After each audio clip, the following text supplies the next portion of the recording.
If we knew what the future looked like, the world would be an easier place to navigate. So how do we inform our decision making if we're looking 3 or 5 years ahead?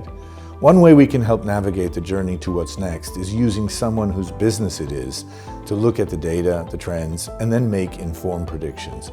As a world-leading futurist, Amelia Kallman is one of those people.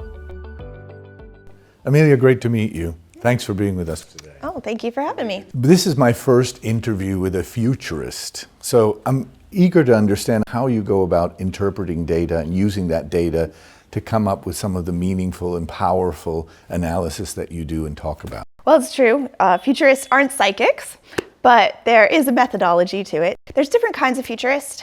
I have been a futurist for 7 years, and I specialize in new technologies and their potential impact on the future of business as well as the future of our lives. While I'm often seen to be talking about these technologies, behind the scenes, I am doing tons of research, reading and listening and asking questions and sifting through the massive amounts of hype and hyperbole around these technologies in order to detect patterns and trends and emerging opportunities as well as emerging risks. And then I work with clients to help them to anticipate, navigate, and strategize for those coming challenges and changes and disruptions. So for a lot of people, thinking about the future can feel quite scary and overwhelming. And I try to empower people with the foundational knowledge and language and context that they need to have vital conversations today and to make the most informed, responsible, ethical, and strategic decisions today that are going to lead to the best possible outcomes tomorrow. It sounds highly valuable in terms of the way you think and giving people the possibility to think in different ways maybe about what might happen in the future. How do you see the enterprise landscape changing, and more importantly, with big multinationals where they deal with a lot of complexity, right? A lot of geopolitical issues across the world. How do you see the way they need to either interact or think about the future, or how they should be thinking about the future? Well, first I would say there needs to be a bit of acceptance that we are in a period of transition and transformation. Change is no longer a choice. Innovation is no longer a luxury.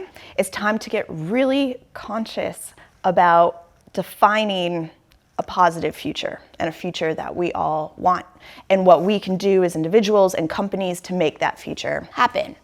But my advice for companies looking to strategize for the future is to start with data. So data is at the heart of our future, and it is a roadmap forward for the short term as well as the long term. So take, for instance, AI. This last year, there was a big focus on the models.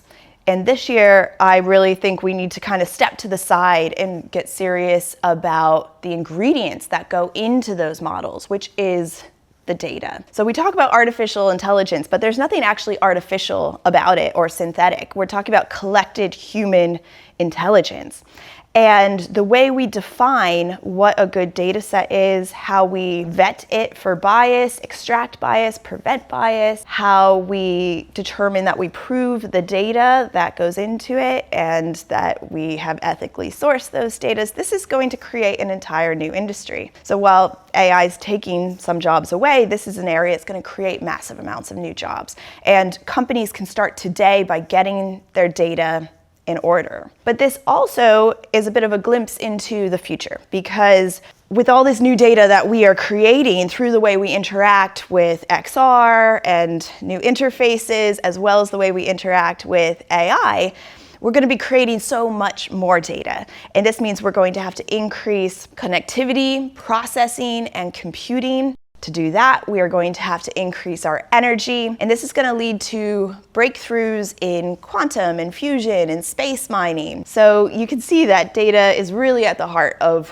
where our future is headed. They're also finding that people in the workforce who take the most pride in their work and identify part of their self with their job are the ones that are getting the worst hit from a psychological and mental standpoint from working with AI, because it's taking away a sense of their self. Because now all of a sudden you have a machine that can do what they always prided themselves to do. And this translates to actually a decrease in their performance. So this is another thing we have to think about, the actual human psychological impact of working collaboratively with AI. What are we seeing already today in terms of benefits of what people are defining as AI? I mean, in like different vertical industries or things like that. What have you seen? So to quantify this idea about productivity, because this is really at the heart of what a lot of people are talking about, it's going to make people more efficient and accelerate processes and make us more productive. MIT have recently done a study where they found that by empowering customer service workers with an AI assistant, they become 14% more productive. What's also interesting is that people who only had 2 months worth of experience become automatically level with people who had 6 months worth. So this kind of instant upskilling, and this could change what entry-level positions look like. I think we're also going to see this year large language models come into our chatbots and our smart speakers, and this is going to allow them to fulfill their original intention, which was to become a new sales and marketing channel. So you can imagine by the end of this year, I might be able to say to my smart speaker, I have these 4 days to go on holiday. This is my budget. I want to get there by train. I want the weather to be good, and wherever I stay has to be dog friendly. Give me the best 3 options based on what you know about me. And not only will it be able to give me options, but I'll be able to say, you know what, I like the sound of number 2, book it for me. So here we've just seen this entire customer experience accelerate, personalization in action. Incredible. And I also think this is going to lead to more personalization when it comes to how we work, and finding that with these new technologies, there is no actual normal. We've all been working towards the same standards and in the same ways for so long, but people have different strengths and weaknesses, and this will hopefully allow people to perform at their best. I also think it's quite interesting when it comes to supply chain. So taking what we're already doing with AI in terms of computer vision and deep learning, and then combining that with these large language models. And what this can do is turn any physical space into a smart employee or colleague that we can query, we can get daily reports from, we can ask for suggestions about how to improve efficiencies. And it can also automate corrective behaviors. So if there's a problem inside the factory or shipping container or warehouse, this could automate changes in the front end on an e-commerce site or in a retail site. And then also innovation. When it comes to speeding up iteration, testing, modeling, simulations, all these kind of things, and moving into a space where we are producing adaptive models and adaptive marketing campaigns. We've been talking about personalization for ages, but now we have the tools to deliver that at scale. So I don't know if you've noticed in your inbox recently, there's been a bunch of these kind of AI generated newsletters that come through every day. And at first it's quite amazing because you think, oh, gosh, a person couldn't produce that much information every day. But like anything, we become desensitized to it. But what if that newsletter could recognize that Monday, Tuesday, Wednesday, I don't have time for it. It's just a nuisance. It's going to go to my spam. I only open it on a Thursday afternoon or Friday morning. And when I do, I click on articles about the environment or the customer experience. And so what if it could just start tailoring it to me and show up once a week at a time where it's welcome with information that is absolutely pertinent to me? That becomes a brand that I'm much more interested in interacting with and also providing my data to and my feedback to. So as we look at it and talking about timeframes, I remember in the 60s and 70s, the thought was that the computer was going to be able to think like the human brain in 10 years or 15 years, and still 40 or 50 years out, right? And we still aren't quite there yet, but it does seem that technology cycles are getting much shorter, particularly since things like the iPhone that have been, since 2007, the amount of data, like you were talking about earlier, is really just increasing exponentially, and the need to be able to utilize that data. When do you think we'll really see revolutionary change? I think it's happening right now. I think we're seeing this convergence of all these really powerful technologies coming together. We are moving at a pace, but But I think it feels that way, number one, because these are powerful technologies, so incremental changes feel like big changes. But also, number two, we can't underestimate the exposure we have. Every time we pick up our phone, every time we look at the news, every time we look at social media, there's something new that's happened, but that's partly because the algorithms understand that if they can make us feel scared and overwhelmed, we're more likely to click on it and read about it. So it keeps us in this constant state of panic that we're never going to be able to keep up. So it's good to kind of keep that in mind. But I think ultimately for enterprises, what this means is that while today we are trying to adapt our current systems and workflows and processes to this technology, where we actually have to be looking is to invent new systems and processes and workflows that go hand in hand with this technology moving forward. Well, do you think that'll be the biggest challenge for enterprises in terms of building these new models or thinking about new ways to operate, looking at AI and looking at all this data? Yes. Okay. Yeah. I think it's uncomfortable for people to think outside the box or think outside these traditional frames, but we have entered a new era and we are going to need new ways of thinking and new ways of supporting these technologies and integrating them with humans. Speaking to a leader of an enterprise business, you had to give them one trend that they really need to look at and consider about adopting. What would that trend be? Well, I think it would be easy to say AI because it is going to touch every aspect of our business and our lives. But I want to switch up the conversation a minute and actually say quantum. AI is sort of sucking all the air out of the room right now, and we can't lose track of all these other big innovations that are coming. And we're looking at having quantum computing by the end of this decade or within 5 years accessible to us. And I know when I mention quantum computing, I can see people's eyes glaze over, and trust me, I've been there.